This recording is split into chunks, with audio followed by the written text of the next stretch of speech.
你敢想吗？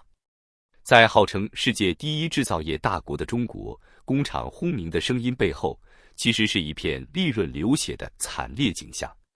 8月27日，中国统计局冷冰冰的数字，把这场工业困局彻底曝光。1至7月，全国规模以上工业企业实现利润总额40203.5亿元，同比下降1.7%。其中，7月份单月又比去年下降1.5%，这是连续第3个月下跌，3个月步步下滑，没有任何反弹的迹象。这意味着什么？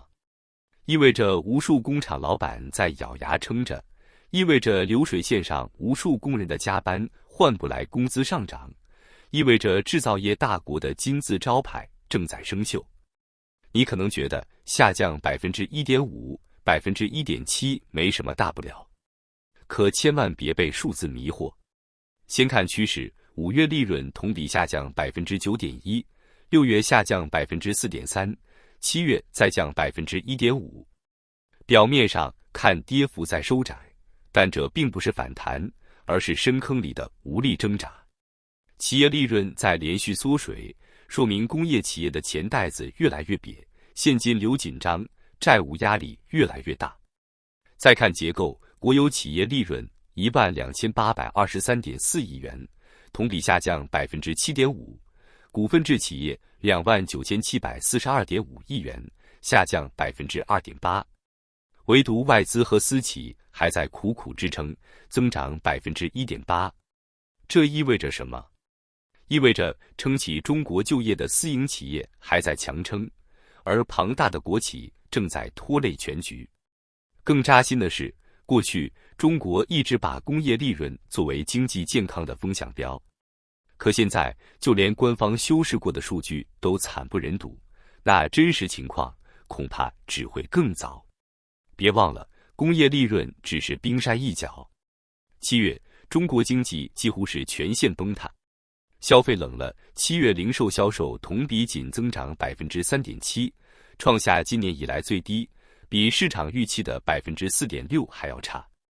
消费不振，商场冷清，餐饮业苦撑，老百姓根本不敢花钱。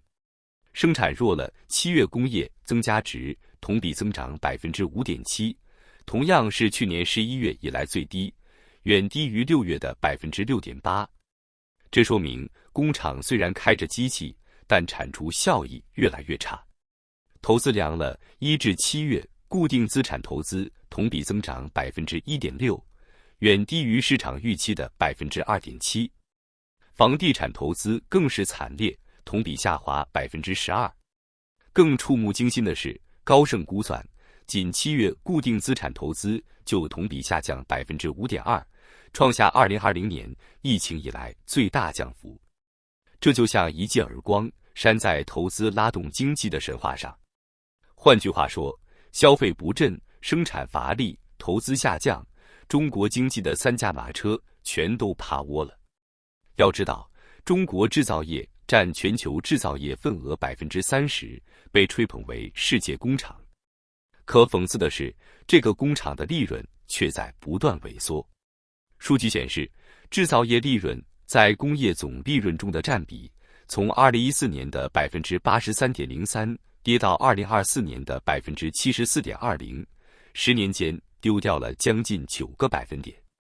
与此同时，采矿业和电力、热力、燃气、集水生产和供应业的利润占比却在上升。什么意思？就是国企控制的上游和公共服务业赚得盆满钵满，而民营、外资主导的制造业却被层层挤压。制造业本应是中国经济的心脏，却在被抽血。更残酷的是，这背后不是偶然，而是制度性的掠夺。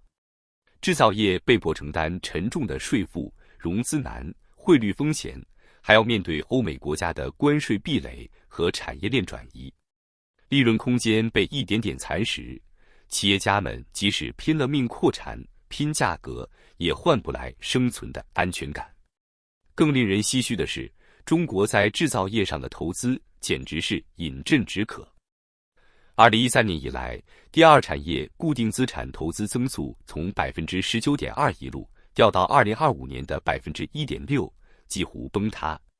可就是在这样利润越来越薄、市场越来越冷的情况下，政府还在逼着企业加大投资。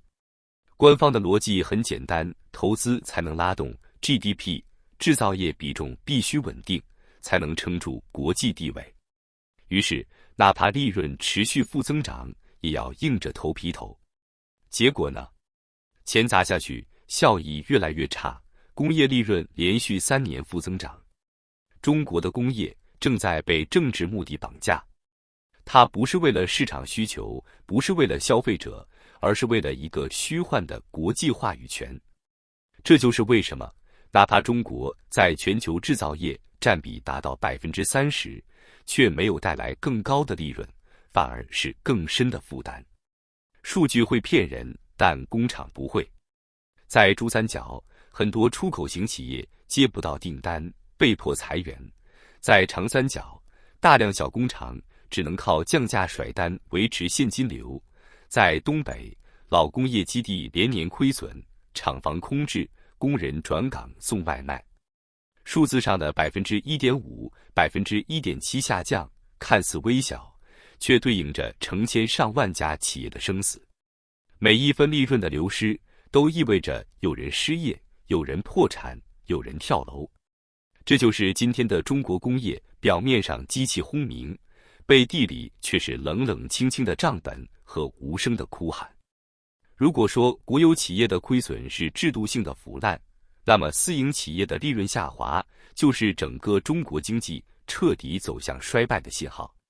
数据显示，2013年规模以上工业企业利润总额62831亿元，其中私企利润占比高达 33.23%， 外资占比 23.24%。而到了2024年，外资占比几乎没变 23.74%， 私企占比却跌到了 31.28%。短短10年，私企被硬生生挤掉了5个百分点。这5个百分点是什么？是数以百万计的中小工厂倒下，是无数民营企业主放弃梦想转身跑路，是中国奇迹的支柱轰然坍塌。当一个国家的民营经济被挤压到喘不过气来，它就再也没有未来了。为什么利润在下降？根源在于中国的产能过剩。早在2013年，北京方面就承认钢铁、水泥、电解铝过剩。10年过去，新能源车、电池、光伏再一次陷入同样的陷阱。比如，新能源车，中国有上百家车企，但 90% 的市场被前几家瓜分，中小车企几乎集体亏损。2024年，中国33家上市车企总负债接近10万亿元，平均负债率超过 70%。光伏产业2024年，中国光伏组件产能超过全球需求2倍以上，大量企业为了清库存，不得不赔钱甩卖。动力电池，宁德时代一家就占市场 50% 以上，其余数十家企业只能在低价竞争中被慢慢淘汰。所谓产业升级，在中国已经变成了产业内卷，产能越扩张，亏损越严重，利润被吞噬殆尽。更讽刺的是，这种过剩并不是市场选择，而是政策绑架。政府为了 GDP， 为了所谓新质生产力，强行砸钱扶持，结果造就了一场疯狂的堆砌，最后让企业自己买单。有人说，中国工业利润下降是因为疫情影响，可数据告诉我们，真相远比疫情更残酷。2013年，第二产业固定资产投资增长率高达 19.2%， 带来了利润的高速增长。可到了2025年1至7月，固定资产投资增长率只剩下 1.6%， 几乎和零没区别。更致命的是，投资回报率不断下滑。2020年之前，工业投资增长率普遍低于全国投资平均水平。2021年之后，工业投资突然飙升甚至是全国平均的2至3倍，但利润却不升反降，从2022年开始连续3年负增长。这说明什么？说明钱越砸越没用，政府砸下去的不是投资，而是无底洞。企业拿到贷款建厂、扩产，短期内拉高了 GDP， 但市场根本消化不了，最后只能关停并转。这就是中国式投资短期政绩的繁荣，换来长期结构的毁灭。为什么中国会走到这一步？答案只有一个：政治优先。北京方面需要维持一个幻象世界第一制造业大国、全球供应链中心、西方无法脱钩的支点。于是，它必须保证制造业占比稳定，哪怕是用血肉堆出来的。这就是为什么，即便利润下滑，制造业投资依然比全国平均高2-3倍；即便产能过剩，地方政府依然拼命招商引资，宁可造出来再烂尾。即便工厂亏损，统计数据里依然要粉饰增长。对北京方面来说，工业不是市场逻辑，而是政权安全。他要的是政治安全感，而不是企业盈利；要的是国际话语权，而不是百姓的饭碗。可问题是，政治仗永远赢不了经济仗。工业利润持续负增长，就是经济对政治的残酷反击。这些冰冷的数字背后，谁在买单？是工人。工厂利润下滑，直接反映在工资停滞、加班增多、裁员频繁。2024年，广东东莞的制造业工人平均工资比2019年只涨了不到6%，而同期物价上涨了15%以上。是企业家，私营企业利润被压缩，很多老板不得不选择跑路。仅2024年，就有超过5万家中小企业注销或破产，无数创业者的梦想被一纸政策和沉重税负摧毁。是普通人，工业利润下降，经济疲软，就业岗位减少，失业率上升。国家统计局公布的16至24岁青年失业率在2024年一度超过20%，后来索性不再公布。这就是最残忍的掩盖。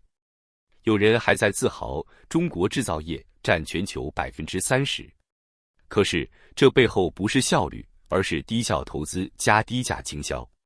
同样是制造业，美国、日本、德国的利润率普遍在8%至10%，而中国制造业的利润率长期只有5%以下，很多行业甚至不到3%。换句话说，中国在全球制造业里干的是最累的活，赚的是最少的钱。这不是荣耀，而是耻辱。连跌3个月的工业利润，只是表面的一道裂缝。裂缝之下，是整个中国工业大厦的根基正在塌陷。当制造业利润被国企挤压，当私企利润被吞噬，当投资回报率跌到谷底，当工厂老板和工人一起绝望，中国所谓的工业奇迹就只剩下一个空壳。今天的中国依然在吹嘘全球制造业份额第一，可明天当利润彻底消失，当工厂批量关停，当就业大规模崩溃，这个世界工厂或许只会成为一个笑话。因为工业的寒冬不只是企业的寒冬，它更是一个国家的坟场。